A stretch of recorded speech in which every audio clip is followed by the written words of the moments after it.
Empower Radio presents Out of the Fog. Join intuitive guide and spiritual teacher Karen Hager for lively, positive conversation with lightworkers, healers, and dynamic wisdom keepers. Get ready for inspiration and connection. This is Out of the Fog on Empower Radio.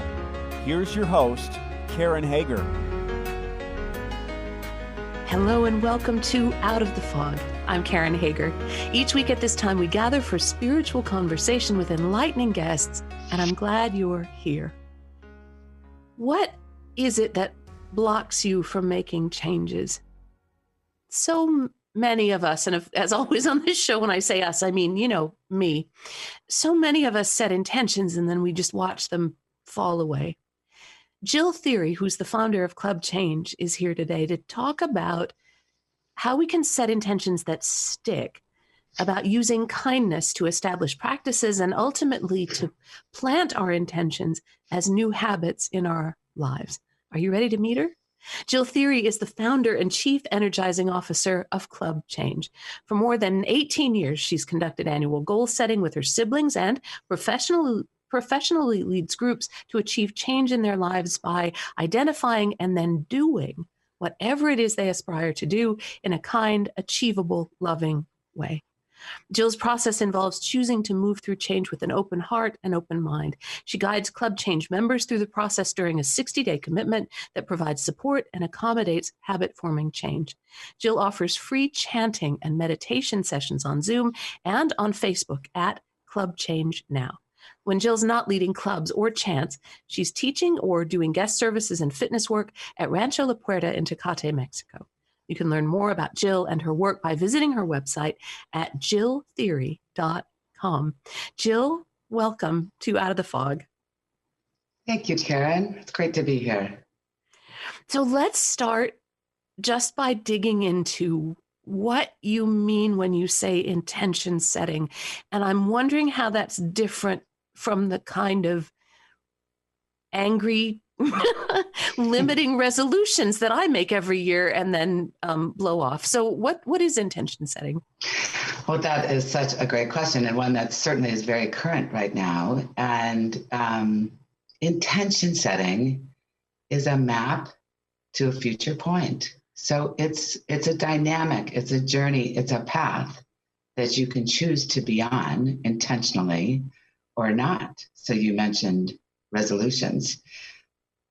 If you even just listen to this phrase, I resolve to, I don't know, whatever it is, lose 5 pounds or get a new career or whatever, that's an endpoint, it's a stage, it's a goal, and it often brings up fear and angst, and it's not in our will well, it's not in our comfort zone. But if we instead say, I intend to get healthy, or I intend to be passionate about my career, which one sounds kinder? Which one, and languaging is so important, like how we talk and how we talk to ourselves is so critical in determining what we do. And what we do, okay, go ahead. No, it's critical in determining what we do, and what we do. What we do is so repetitive, typically, right? So we have this, what I call this canyon of all of the lessons and teachers and experiences that we've had. And they've all been great because we are all great people. We're all here right now, loving ourselves. But also in that space, in that canyon that we have carved, it's comprised of 40 to 50,000 thoughts a day that we have. 90% of those repeat thoughts. Most of those we aren't even aware that we're saying it to ourselves. So when we have an intention, it's something new. It's something that's not in our current canyon, not in our safe comfort zone of automatic behaviors. And so in order to set an intention and then determine practices and practice your intention, you want to have certain things that nourish it in a kind way, not like how, as you've described it, and so many of us, and trust me, I'm there too. We're all perfect in our imperfections. But when we're saying things like, I should do this. I say, stop shitting all over yourself.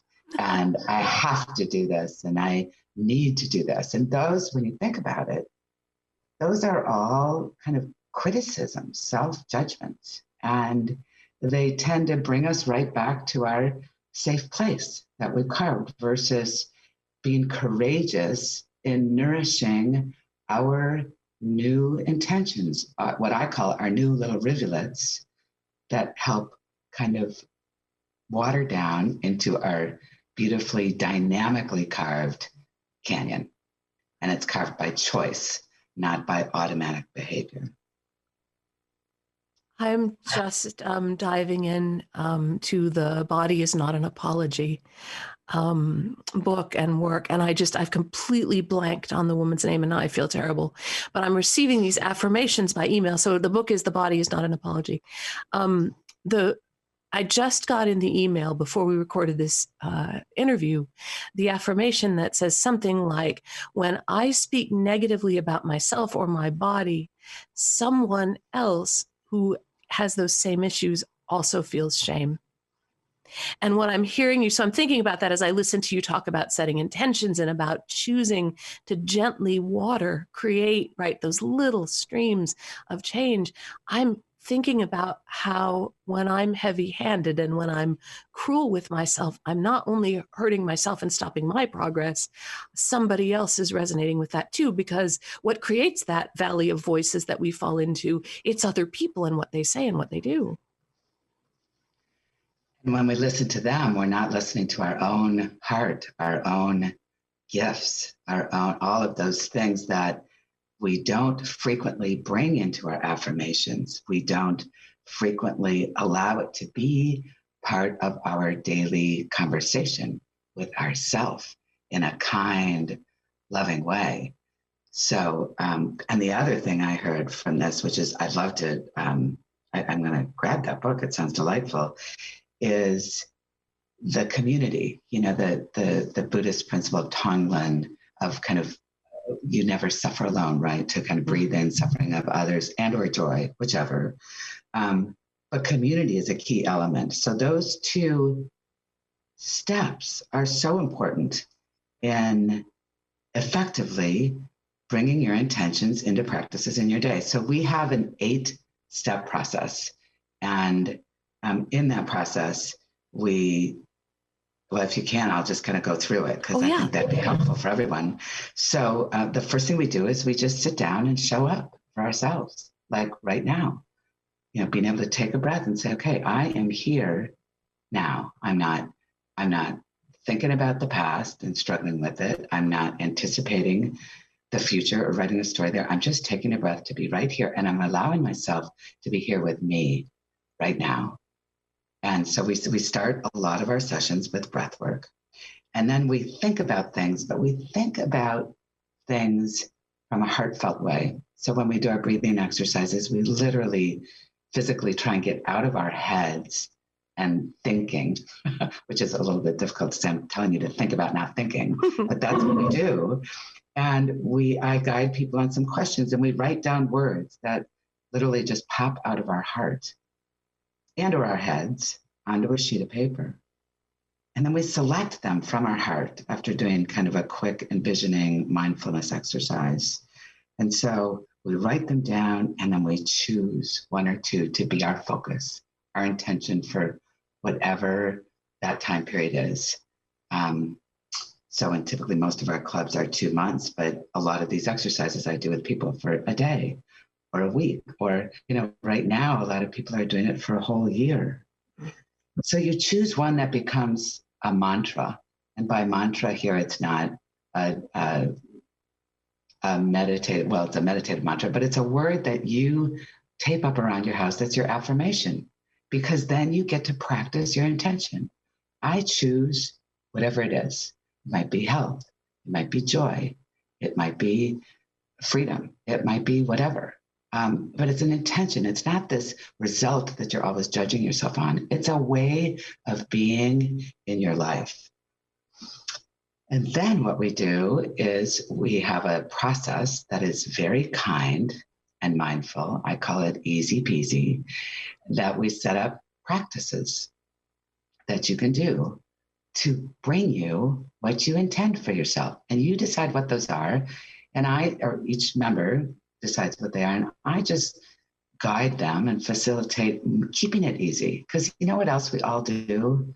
If you're anything like me, and I know, Karen, you are like me in many ways, is we reach, we can do everything, right? And we want it all yesterday. and when we do all those stretch goals that are not only not realistic, but they're just not kind, then we bump up to all of our old canyon walls and we don't have the strength to move through them. So when we make them focused and easy and we write them down, they become steps on our journey of intention. And they're easy steps with not a lot of obstacles, not a big hurdle in front of them.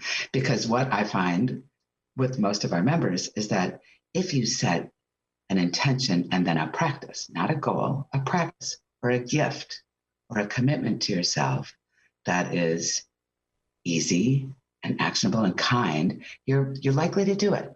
So instead of saying, I'm going to do something for 45 minutes, 7 days a week, oftentimes that's not easy.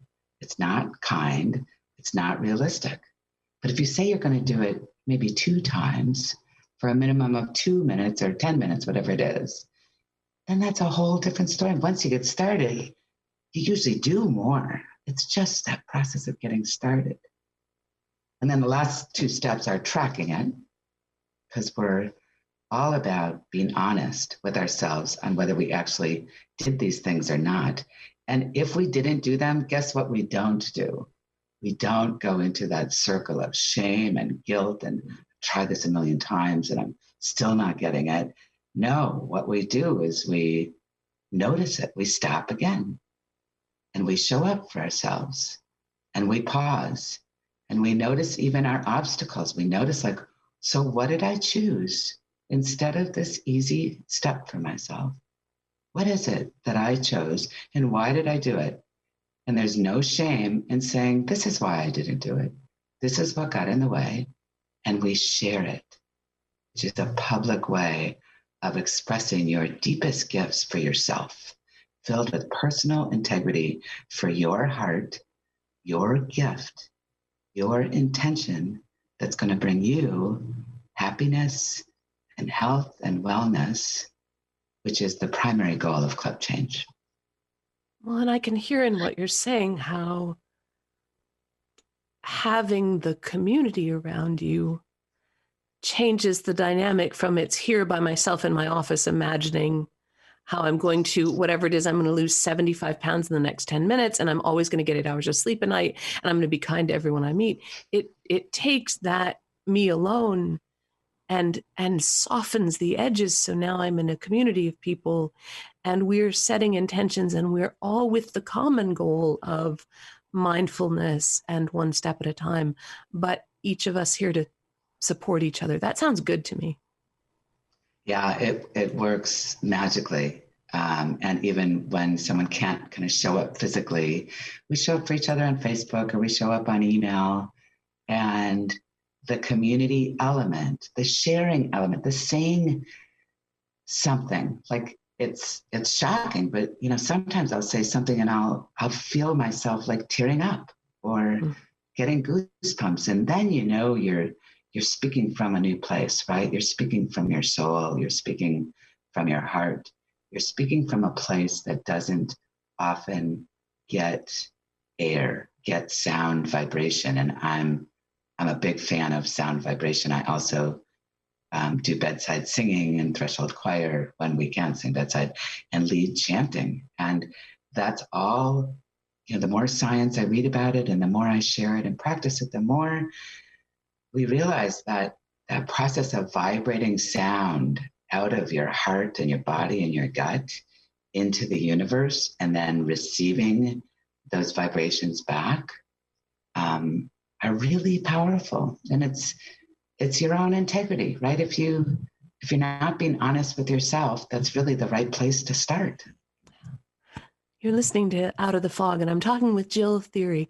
She is the founder of Club Change, and you can find out more about Jill and her work at jillthiry.com. It's JILLTHIRY.com. You can also find her on Facebook at Club Change Now. So, Jill, I know you brought a practical exercise that listeners that we can do as we listen to you. We'll need to keep this pretty quick, but can you lead us through it?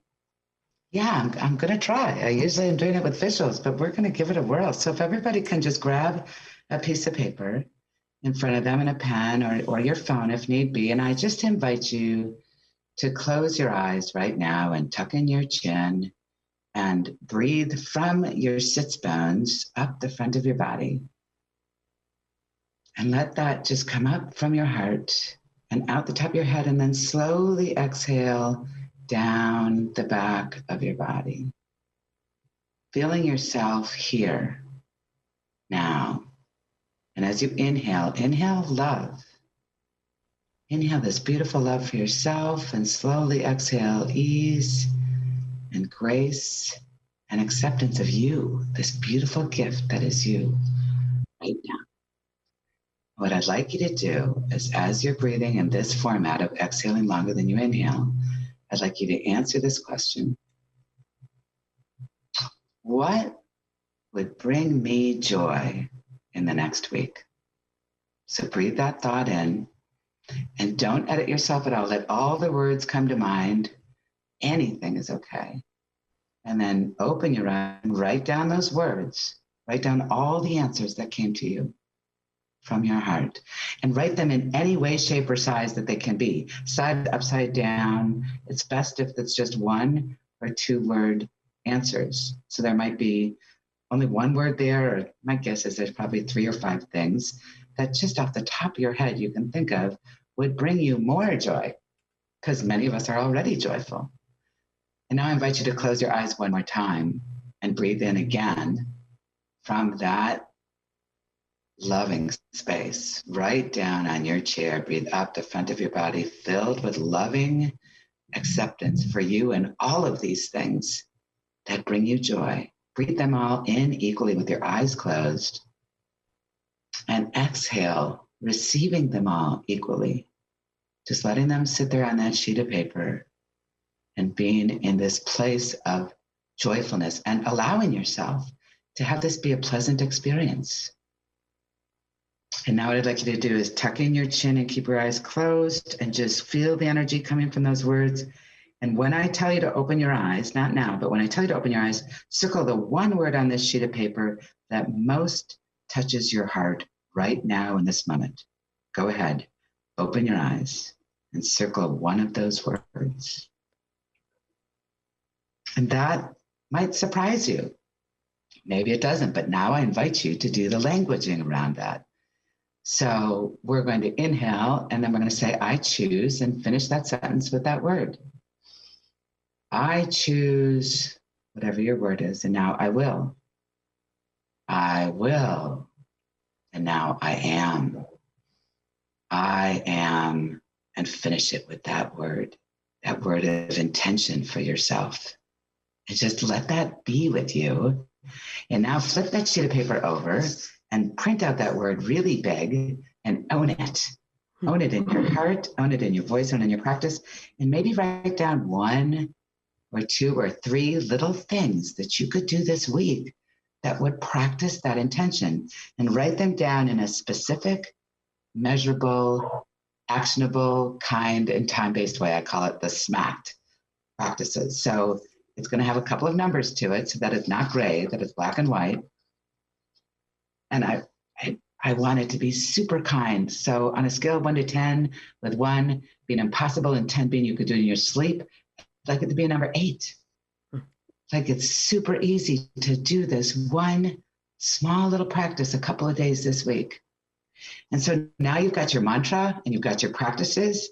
And I personally now would rewrite that 3 times, cut the piece of paper into 3, tape it all over your house. So for me, the high traffic places are my mirror, my desk, my refrigerator, and tally. Like, be reminded of your practices, be kind to yourself, smile that they are gifts that you get to give yourself. You get to give this to yourself as a gift, not a have to do, not a place to wallow in guilt or shame, but this wonderful place to be in love and this loving practice. And the more often you practice it and affirm it, the more often it comes to you and you end up practicing your intention. And some people can set an intention and bring a new practice into their life in a day, depending on how motivated and committed they are. Most people, it takes 20 to 90 days to bring a new intention into a habit or a practice in your life. And that's what we do week in and week out in Club Change. I am grinning from ear to ear because I did the exercise with you. So my word is laughter. And I am just grinning from ear to ear as I think about writing that down, as I think about the ways I don't know, I think I just feel a lot lighter. Thank you for sharing that exercise. That's really fun to do. So do you want to share one of your practices so we can make sure it's really nice and easy and kind? I'm not sure I know yet, because what I did was I wrote laughter and then I wrote it really big and then I wrote 1 or 2 things I could do. Like I literally wrote the words 1 or 2 things I could do. So you know what I might do? I have, do you know P.G. Wodehouse, right? Jeeves and Wooster. Those stories make me laugh like nobody's business. And it's been a long time since I dipped into those. I could dig out my my Bertie Wooster books and read something that just cracks me up and let myself express my full voice as I do that. That would be fun. It'd be actionable because I know right where that book is, and I could do that today. How's that?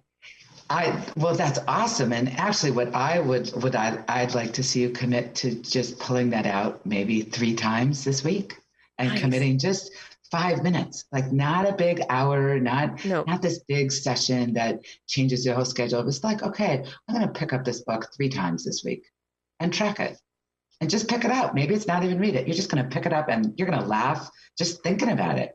I already am. So yes, yes. And I will, because that's the thing about the group, isn't it? When you have somebody who validates in you, like I've said that out loud to you and that makes it real, and you validate it back to me. And now it's a real thing, which is different than those repeating thoughts that just kind of spin around and around and around and around and nothing happens.